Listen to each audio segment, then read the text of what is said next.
আজকের ব্লগে শেয়ার করব খুব সুন্দর ও খুবই স্পেশাল একটা দিনের কিছু সুন্দর মুহূর্ত। আশা করি আপনারা সবাই ভালো আছেন। আমার শরীরটা খুব একটা ভালো নেই, তবে আপনাদের মাঝে এলে শরীর মন ভালো হয়ে যায়। 8ই ফেব্রুয়ারি 2026 বেলুর রামকৃষ্ণ মিশন বিদ্যা মন্দিরের রিইউনিয়ন ছিল। আমার হাজবেন্ডের সাথে আমিও গিয়েছিলাম। আজ রামকৃষ্ণ মিশন বিদ্যা মন্দিরের এক বিশাল উৎসব। পুনর্মিলন উপলক্ষে প্রাক্তন ছাত্রদের ভিড়ে গোটা ক্যাম্পাস আজ জমজমাট। এটা 29তম পুনর্মিলন উৎসব ছিল। সকাল থেকে সন্ধ্যা পর্যন্ত নানা রকম অনুষ্ঠানের আয়োজন থাকে, খেলাধুলা থেকে শুরু করে গান বাজনা। সাথে থাকুন, আজকের ভিডিওতে দেখাবো সারাদিন কি কি হয়েছিল। 29তম পুনর্মিলনের অনুষ্ঠানে যাওয়ার জন্য আগেই রেজিস্ট্রেশন করা ছিল। আমার শরীরটা সেদিন ভালো না থাকা সত্ত্বেও গিয়েছিলাম। ওখানে গিয়ে মনে হচ্ছিল সত্যি যাওয়াটা সার্থক হয়েছে, কারণ ওখানে গিয়ে অনেকের সাথে দেখা হলো, অনেক পরিচিত মানুষ, আবার কিছু মানুষজনের সাথে নতুন করে পরিচয় হলো, অনেক নতুন পুরনো মুখ, সব মিলিয়ে খুব ভালো লাগছিল। একটা খুব সুন্দর আন্তরিক পরিবেশ ছিল। কিছু কিছু জায়গা অনেক স্মৃতি আর অনুভূতির সঙ্গে জড়িয়ে থাকে। বেলুর আমার কাছে ঠিক তেমনই।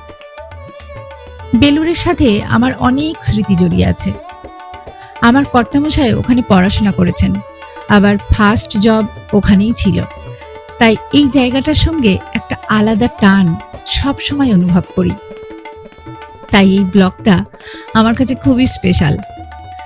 আপনাদের সঙ্গে সেই মুহূর্তগুলো শেয়ার করলাম। আশা করি আপনাদেরও ভালো লাগবে। বিদ্যা মন্দিরের অনুষ্ঠান শুরু হয় সকাল 7টা থেকে, শেষ হয় সন্ধ্যায়। আমরাও অনেক সকাল সকাল রওনা দিয়েছিলাম, পৌঁছলাম 9টা সাড়ে 9টার দিকে। প্রথমেই নাম নথিভুক্ত করে ব্রেকফাস্ট, লাঞ্চ আর টি ব্রেকের কুপন নিয়ে নিলেন আমার হাজবেন্ড। ওই রুমে আমিও ওনার সাথে গিয়েছিলাম। দেখি ওখানকার কলেজ স্টুডেন্টরা কি সুন্দরভাবে সব পরিচালনা করছে। আমরাও ব্রেকফাস্ট করার জন্য নির্দিষ্ট রুমে চলে গেলাম। সেখানে ছাত্ররা কি সুন্দর হাসি মুখে সব কিছু সুষ্ঠুভাবে পালন করছে, দেখে সত্যিই খুব ভালো লাগছিল।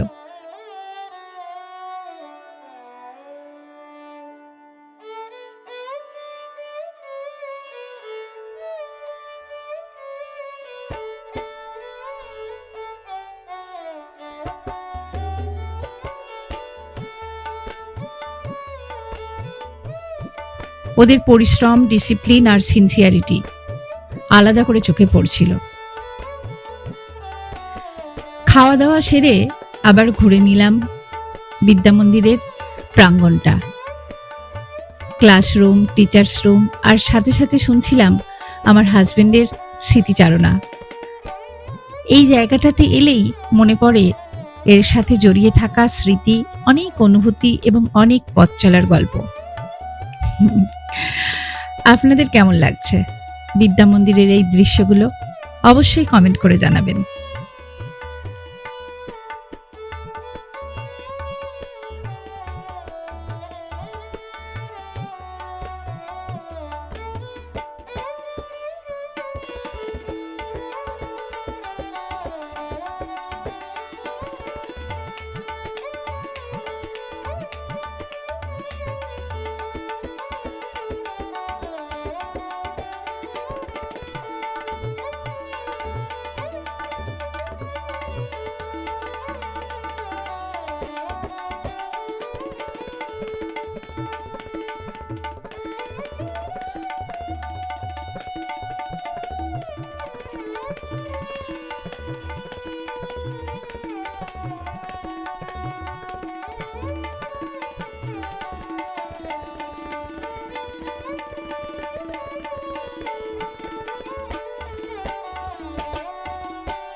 সারাক্ষণ তো আমি ভিডিও করে যাচ্ছিলাম, তো আমি আমার হাজবেন্ডকে বললাম একটু আমার ভিডিও তো করে দাও। তো তার হাতে ফোনটা দিয়ে দিলাম। সে মাঝে মাঝে খুব সুন্দর ভিডিও করে, আবার মাঝে মাঝে যে কি হয়, তবে এই ভিডিওটা মনে হয় বেশ ভালোই হয়েছে। বিদ্যা মন্দিরে এই সময় শীতকালীন ফুলের মেলা বসে যায়। কত কত যে ফুলের গাছ, আর কি সুন্দর করে সব সাজানো। এইসব দৃশ্য দেখলে মনটাও ভালো হয়ে যায় আর চোখেও শান্তি লাগে। যতভাবেই এগুলোকে ক্যাপচার করি না কেন, মনের স্বাদ আর মেটে না। দোতলা থেকে পুরো বিদ্যা মন্দির প্রাঙ্গণটা অপূর্ব লাগছিল দেখতে। আর হ্যাঁ, গেটে ঢোকার মুখ থেকে পুরো রাস্তাটা জুড়ে কি সুন্দর আলপনা এঁকেছে। এখানকার স্টুডেন্টরাই করেছে। কত গুণ ওদের, দেখেই অবাক লাগে।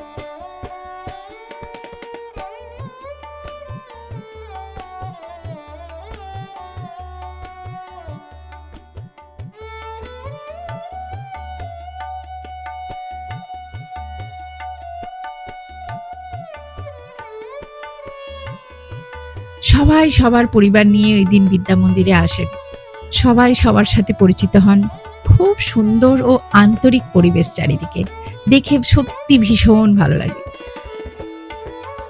আর ভলেন্টিয়াররা সদাই ব্যস্ত কারো কোনো অসুবিধা হচ্ছে কিনা সেটা দেখার জন্য।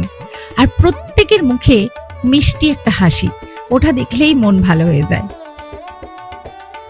ভলিবল ম্যাচও, ব্যাডমিন্টন ম্যাচও চলছিল। সেটা হয়ে গেছে সকাল 9টা থেকে 10টার মধ্যে। আমরা যখন ব্রেকফাস্ট করছিলাম, উপর থেকে কিছু খেলার দৃশ্য দেখতে পেয়েছিলাম।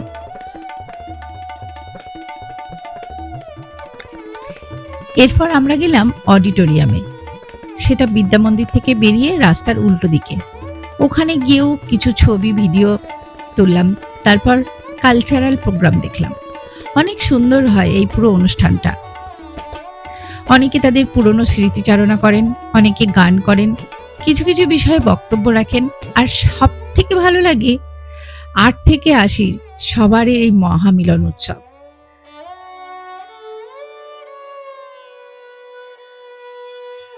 আর সাংস্কৃতিক অনুষ্ঠান ও স্মৃতিচারণা শুরু হয় সকাল 10টা থেকে দুপুর 12টা। এরপর মধ্যাহ্নভোজনের একটা টাইম থাকে দুপুর 1টা থেকে। সেই সময় কালচারাল প্রোগ্রাম বন্ধ থাকে।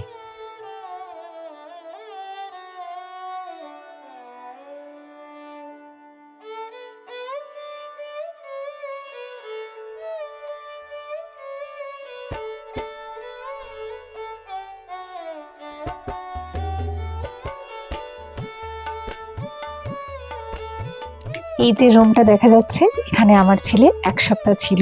তারপর ও অন্য জায়গায় চান্স পেয়ে মিশন থেকে চলে যায় আর কি। আবাসিকদের সেই চেনা খাওয়ার জায়গাতেই সবার আপ্যায়নের ব্যবস্থা করা হয়। দীর্ঘ লাইন, কিন্তু নেই কোনো বিশৃঙ্খলা। শত শত মানুষ লাইনে দাঁড়িয়ে আছে, অথচ কারো মধ্যে তাড়াহুড়ো নেই। নেই কোনো চিৎকার চেঁচামেচি। ধীর স্থিরভাবে লাইন এগোচ্ছে, আর সবাই যেন এক পরম ধৈর্যের পরীক্ষায় উত্তীর্ণ হচ্ছেন। আধ ঘন্টা বা 1 ঘন্টা লাইনে দাঁড়িয়ে থাকাও সেখানে ক্লান্তিকর মনে হয় না কারো। আমরা সম্ভবত দ্বিতীয় ব্যাচে খেতে বসেছিলাম। সবচেয়ে মন ছুঁয়ে যাওয়ার দৃশ্যটি ছিল অন্য জায়গায়। যখনই কোনো বয়োজ্যেষ্ঠ প্রাক্তনী হুইল চেয়ারে বা টোটোতে চেপে আসছেন, লাইনে দাঁড়িয়ে থাকা নবীনরা পরম শ্রদ্ধায় তাদের আগে জায়গা করে দিচ্ছেন। আজকের যুগে সামান্য কারণে মানুষ ধৈর্য হারায়। সেখানে বিদ্যা মন্দিরের এই পুনর্মিলন উৎসব আমাদের অনেক কিছু শেখায়। সংযম, সহমর্মিতা, মূল্যবোধ, শৃঙ্খলা। এই শৃঙ্খলা আর ভালোবাসা দেখলেই বোঝা যায় কেন এই প্রতিষ্ঠান সবার চেয়ে আলাদা।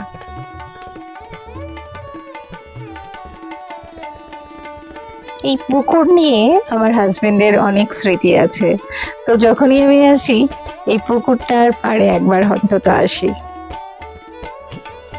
খুব অল্প সময়ের জন্য বেলুড় মঠও ঘুরে নিলাম আমরা। শরীরটা যেহেতু খারাপ ছিল, তাই বেশি আর ঘুরিনি। লাঞ্চের পর কেমিস্ট্রি ডিপার্টমেন্টে গেলাম। কর্তামশাইয়ের সাথে। ওখানে অনেকের সাথে দেখা হলো, গল্প হলো, কিন্তু কয়েকজন পুরনো বন্ধুদের সাথে দেখা না হওয়ার কর্তামশাই একটু আফসোসও করছিলেন। লাঞ্চের পর আমার শরীর আরো খারাপ লাগাতে আর বেশিক্ষণ থাকতে পারিনি। ফিরে এলাম একরাশ ভালো লাগা নিয়ে। সব মিলিয়ে দিনটা খুব ভালো কেটেছিল। খুব সুন্দর কিছু মুহূর্ত মনে থেকে যাবে।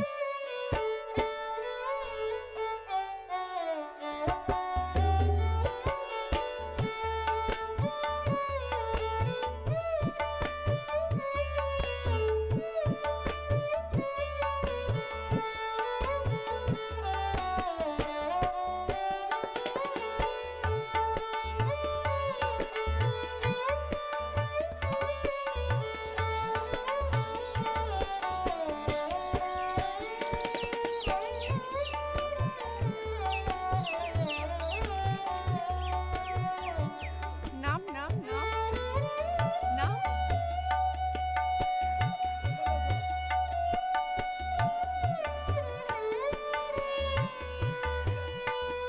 বেলুড় মঠ থেকে লঞ্চ ঘাটের দিকে যাওয়ার পথে একটি মাজার পড়ে। সেটি সাম্প্রদায়িক সম্প্রীতির এক অনন্য নিদর্শন। মঠের ঘণ্টা আর মাজারের সুর মিলেমিশে একাকার। এখানে মানুষ চেনে না ধর্ম, চেনে শুধু ভালোবাসার সার। লঞ্চ ঘাটের এই চেনা পথে সম্প্রীতি ডানা মেলে। রামকৃষ্ণ আর পীরের আশীর্বাদ, মঠের পবিত্রতা আর মাজারের ভক্তি মিলেমিশে এক হয়েছে এক পথের ধারে। জাতি ধর্ম নির্বিশেষে মানুষের এই শ্রদ্ধা ও সহাবস্থানই আমাদের প্রকৃত পরিচয়।